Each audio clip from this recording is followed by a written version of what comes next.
Hello there, Sagittarius, and welcome back to Radiant Moon Tarot. My name is Victoria, and we've got your December 2024 money and career reading coming out here for you guys. First half of the month, we do have Mercury retrograde. Okay, so just keep that in mind.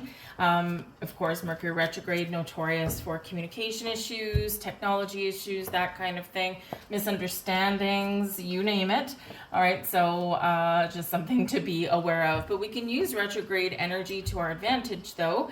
It's not all doom and gloom. Use it to reflect, refocus, regroup, renew. And I have a little cat that's trying to crawl onto my table, and she's not allowed. Anyways, so refocus, regroup, renew, right, with retrogrades, and a great time to, maybe kind of revive an old idea, have a second chance at something, right? Or revisit or relook something over to see that maybe you haven't missed any details or something. So it's not necessarily a bad thing. On the 15th of the month, we do have Mercury going direct in your sign. So this can be some great forward momentum, some positive changes for you. It does coincide with a full moon in Gemini. Mercury rules Gemini. So this can bring clarity to you. It can bring something to fruition for you. Or it can be the green light that you were looking for to break away from something that's been holding you back, that hasn't been working in regards to your career or your money. And here we are going on a really positive direction for you. So there's a little bit of a green light for you there. It can really expand your horizons in that. Speaking of lunations, we've got a new moon in Capricorn, December 30th. And of course, this is coinciding with New Year's. So a lot of new, fresh energy for our new year that's coming in there. So really use that new moon to set some intentions for some wonderful career changes there, because Capricorn is very much associated with our career goals, okay? December 21st, that's when the sun enters Capricorn. So it is a season a little bit where we are really focusing on our career and our money. It can be some, potentially really positive changes for you guys. December 24th, we do have some tension and some drama in the air, so just be aware of that. And especially when it comes to money, we're not always on the same page as money.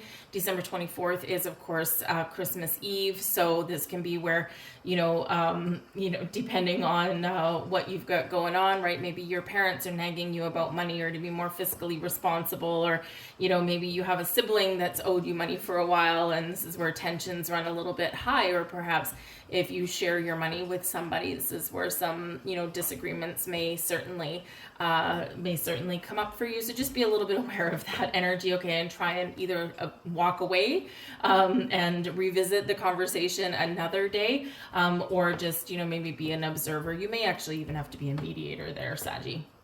We have No Place Like Home here for you guys, okay? Now it is card number 55, can represent obstacles and challenges, but also exciting opportunities for change. And the No Place Like Home is about feeling at home, feeling like you are comfortable, feeling like you're where you belong, all right? And so if you do not feel those things, like in your workplace, maybe you feel like an outlier, maybe you feel like you're not supported, or you've got all of these really great ideas, right? Because you are about expansion and growth and moving forward and not getting stuck in the old ways. And if you're not feeling heard, or if you are in a situation where you're not given those wings so that you can fly and take your company or your department or whatever in a new and better direction, then maybe it's time for a change for you. This can also be where if you aren't, making the money that you deserve, right? You're very wise, you're very knowledgeable. People, you somehow, even by accident, just inspire and motivate people a lot of the time. Maybe you're just not being compensated the way that you should be. So again, maybe time for some change. But with the No Place Like Home energy, some of you are very much focused on your house and home, your family, your sense of stability and security. Some of you might be buying a new home. You might be moving to a new neighborhood, or this is where you are setting some intentions, right? So that you can feel more safe and secure. Some of you might even be wanting to have more space in your home so that you can work from home a little bit more comfortably instead of a desk shoved in the corner of your living room where you get bothered all the time if you have a work from home job. If you are looking to open your own business, you might have a home-based business idea that you are looking to open up for, right? So, but to make some of those happen, some of you may need some bigger space. So that can be in the cards for you guys as well. All right, this is a good time to focus on your home finances as well, your household budget, especially if you share money with another person. Are you on the same page about your spending habits? This is the time of year, unfortunately, with some of these differences do come to light. Okay, so just try and be willing to compromise and be willing to change. We have go the distance here for you guys as well. So this can certainly represent that there is some goal right in reach for you. This cheetah is almost on top of this checkered flag. So there's something in reach for you here. So you might have something coming to fruition. You might have a door of opportunity opening up for you, or you're just feeling like you are on the cusp of some sort of success, right? And of course, when that cheetah hits that checkered flag, right, this is successful completion of an adventure, of a cycle or something. And so this can probably coincide with that full moon in Gemini, right? Only because Mercury is direct in your sign on that day as well. And full moons are a completion of a cycle. And so look back to the new moon in Gemini 6 months ago. And what were you doing? What intentions were you setting? Those are all kind of keys as to where you may be today. All right, you can have some financial success in the future there as well. All right, but when you're setting intentions, set both short-term ones and long-term ones. And because the short-term ones, we can get those little confidence boosts along the way, and the long-term ones, of course, with money and career, sometimes things do take quite a while to play out. All right, this can certainly be an exciting energy. So, and it's also encouraging you to go for it. So if there's something that you want, go for it. Take that leap of faith, believe in yourself, and spring into action. We have the Two of Gifts at the back of the deck, and the Two of Gifts out of this deck is the Two of Pentacles. So this can be where you may need to remember a little bit about balance, and this can actually be really important to you at this time. Do you have balance in your life when it comes to your money? Is your household budget balanced? Do you share responsibility with a partner equally when it comes to your finances? Or has things kind of gotten a little bit lopsided? This is the time where you can really focus on getting things back on track. Do you have balance between your work life and your home life, right? And, again, no place like home. So perhaps there's something there where you are looking to spend a little bit more time at home and maybe not commute 3 hours a day or, something dreadful like that. So, your priorities may have shifted, right? So we're finding a better balance in our life, whatever that looks like to you. But the Two of Gifts can also represent and remind us about the need to be flexible and adaptable, be in the flow of things, and things get easier. So especially if we've got people or situations around us that are creating tension or drama, we just kind of want to stay in our own lane sometimes and just be like, oh yeah, I'm just kind of over here going with the flow, I'm just going to see if someone needs me, great. But if not, then I'm just going to, kind of do my own thing. But whatever your situation is, be flexible and adaptable in your approach with people, your money, and especially people in your career, in your workplace, because you just never know. And you might be the kind of person that maybe someone does throw a project your way and you're going to have to really kind of jump right into it, but it might bring some rewards for you later. Two of Gifts, of course, can represent that there could be multiple opportunities opening up for you, and so you may have a choice to make, okay, or weighing up your options. We also have here the Seven of Gifts, so a lot of possibilities that may be opening up for you. The Seven of Good Cheer, that's the Seven of Cups for you. And we also have the Death card coming in here for you as well. So the overruling energy here is the Death card, okay? And this is, of course, Pluto energy. And when we have the Death card, we have endings, we have beginnings, we have change, transformation, revolution, evolution, growth, all those things. And of course, we have power. So this can be a situation where you are stepping into your personal power to make some really positive changes. So you have something to think about. You need to figure out what's important to you and what you truly want. Because you have a lot of different directions that you can go in, and you have a lot of different possibilities. So whether this is anything from investing your money or to the career path that you're on, right? The world is literally your oyster. You got a lot of options coming out here for you, should you choose to see them, okay? But there could also be something that you're dreaming about, and how do you take your dreams and put them into reality? Some of you do have a dream coming true, especially with the Seven of Gifts, which is the Seven of Pentacles. And the Seven of Pentacles is a time of harvest. Okay, so we can be gathering the fruits of our labor. So there could be something very exciting and prosperous there for you. But it's also a card of strategy and assessment. And when we get this, we're looking at things, and maybe your goal is the 10 of Gifts, the 10 of Pentacles, but you're at the 7 right now. And now you're using your imagination and you're dreaming, and with the 7 of Good Cheer, and you're like, where could I possibly go? Do I have any more opportunities here? What am I envisioning the future to look like?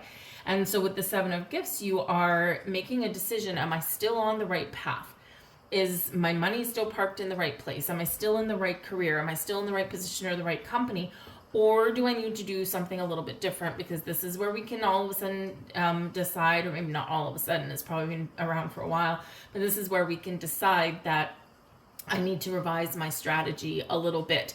And there's nothing wrong with doing that, right? A good strategy is one that we do revise every once in a while, that we do, become flexible with a little bit. It's all about a strategy, right? A strategy is a plan, and sometimes things happen along our way where our plan is no longer feasible, right? Is no longer working. So, with that 7 of Gifts, you could be looking at taking an alternate approach at something as well, right? But the 7 of Good Cheer, we're thinking about something, we're dreaming about something, and there's something that we want. And so you do have an opportunity here to put a vision, a goal, a dream into reality and make something happen, and you can make some money at it. But we have to face our fear. All right. And the 7 of Good Cheer, sometimes we procrastinate. We don't take action. Why? There's something holding us back. What is that? I mean, we've got Dr. Death right here beside that. So is it a fear of, and it does bring about some fears, right? Some underlying fears. So what are you afraid of? Afraid of failure. It's a big one. Afraid of success. Oddly enough, that's a big one too. Afraid of change, right? Whatever it happens to be, afraid of the unknown, right? Because the Death card takes us to the path unknown sometimes. So, but what happens is we get confused, we get overwhelmed, and that 7 of Good Cheer, all of a sudden we're swirling around and we're like, I don't know what I want, or I don't know how to start, or I don't know what to choose. So sometimes we do need to, 7 of Gifts, get back down to earth and take a practical approach, right? To, get something back on track or get something started there. All right. But you could, again, have a vision coming true, but it does require change. And the Death card here, something is coming to an end so that something new may begin. This is perhaps doors opening up for you to transform your life in the best way. But this does require letting something go. Now with the Death card here, especially with your money, Death card represents death, inheritance, taxes. All right. So potentially some of you could possibly be inheriting something. And it may not necessarily just be December. It can, it can take a little while longer to transpire, but you could be inheriting something. Now, hopefully it's a living inheritance. That's always easier to deal with. Okay. But you could also inherit advice. You could inherit a little bit of seed money, something that maybe doesn't have to get repaid back. If you haven't done your taxes, you may want to get a handle on that. Okay. Because, depending what country you're in, sometimes the tax man is a little bit more aggressive than in others. So you may want to do something there. There could also be a very creative way for you to not pay as much taxes. So you might want to look into that a little bit, Okay, kind of revise your strategy a little bit. Maybe you can set yourself up as like an independent contractor. Maybe you can write off a whole bunch of things and not pay as much taxes that way, right? We pay lots of taxes, and if we can save some legally, then that's what we want to do. But the Death card does bring about a sense of power. If you've been giving your power away, you're going to get your power back. Okay, you're taking your power back to take back control of your money, of your life, of your career path. All right. No one's going to have a hold over you anymore because you are stepping into that power. We've got the Two of Canes. A lot of decisions here for you, Saggy. Okay, now the Two of Canes is the Two of Swords, but it's in your blessings position, okay?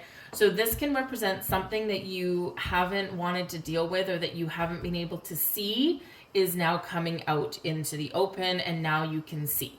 You can see the light, you get the answers, you get the clarity that you were looking for, okay? If you've been undecided about something, Two of Canes, sometimes we're like, undecided, right? Seven of Cups, we're also a little bit undecided. Then the blessing for you is clarity and the ability to make the right decision for you. The Two of Canes is also where maybe you do need to put the brakes on someone else's opinion about your career path, about your spending habits, or about your money, because the Two of Canes is we're putting the hands over our face there with that, and we're like, nope, that's none of your business. And so putting up that little bit of a boundary there can really save you from a little bit of grief. And so you could be doing that as well, because you don't want to hear anyone else's opinion. It's not welcome and it's not necessary, right? But you're also trusting your intuition here, and you're trusting your instincts. So, and you're trusting and relying on yourself to make the right decisions for you. We're going within rather than going external for information or for advice, right? So we're going within and trusting our ability to make the right choices. The Two of Canes also does require balance, okay, to hold those two canes, which is traditionally swords, right, in front of us. So this can be where you might need to find a little bit of balance, and the blessing is that you do make the right decisions so you can get more balance in your life, whatever that looks like, and balance your money out a little bit better, and maybe balance your responsibilities with money with another person if you do share money with other people, because the Death card also rules that the money that involves other people, our partners, our business partners, loans, right? Loans, you can be repaying a loan or maybe even taking out a loan if it's going to put you on track to more financial stability in your life somewhere there. We've got the Seven of Candles, advice from Spirit, okay? Number one, remember that you are powerful, you are strong, you are confident, and you have what it takes to face the problems of the world. Anything that life throws your way, you can overcome it. You can climb to the top of a mountain, and you can absolutely accomplish and overcome anything. Okay, so Spirit really wants to remind you of that in case you've forgotten. All right. Also, with the Seven of Candles, you also might find yourself in a situation where you might need to stand up for yourself, because it is a card where we advocate for something, advocate for what you want, advocate for what's right. So you might be doing this for yourself, or maybe even for other people as well. So, the voice of reason in the workplace and that kind of thing. But you might also need to really stand your ground. And we kind of see that coming out here a little bit anyway. And that Seven of Candles, it's like turn around and face a person or something head on, put up that boundary, and then trust and enforce that boundary if you need to. All right. And again, we see that with the Two of Canes. It's like, I don't need your opinion. Thank you very much. Okay. You are you, I am me, and we're a little bit different. So that Seven of Candles is Spirit's really saying to you that you may need to really enforce some boundaries that you have established or that you are going to establish. All right. Sometimes they're just temporary ones. It's like, let's just not talk about this right now. Let's just enjoy this feast and family that we've got going around, right? So anyway, but your ability to stand up for yourself and advocate for what it is that you want or that you deserve will serve you well. All right. But yeah, that Death card there, that's big turning point, big changes. But yeah, you might be walking away from something, some of you here, because there's a better way, there's a better path, and there's some more interesting things on the horizon for you. We have number 4 here for you guys. I am stable. You bring stability and rationality to any situation. You are the rock, and your hard work and perseverance make you a dependable friend, partner, and colleague. I am stable. Okay, use that energy to your advantage. And we've got number 16. I am perceptive. You have an inquisitive mind that allows you to uncover important truths. You have a special ability to read into other people's feelings, a wisdom seeker, and your angels ask you to share your knowledge for the benefit of others. I am perceptive. All right. Highlighting some of your wonderful qualities there in case you have forgotten. I'm going to leave all that there for you, Sagittarius. I hope there was something here for you. So please do like, share, subscribe. I thank you so very much for watching. I hope you have a fantastic month ahead, and I'll see you guys later. Bye.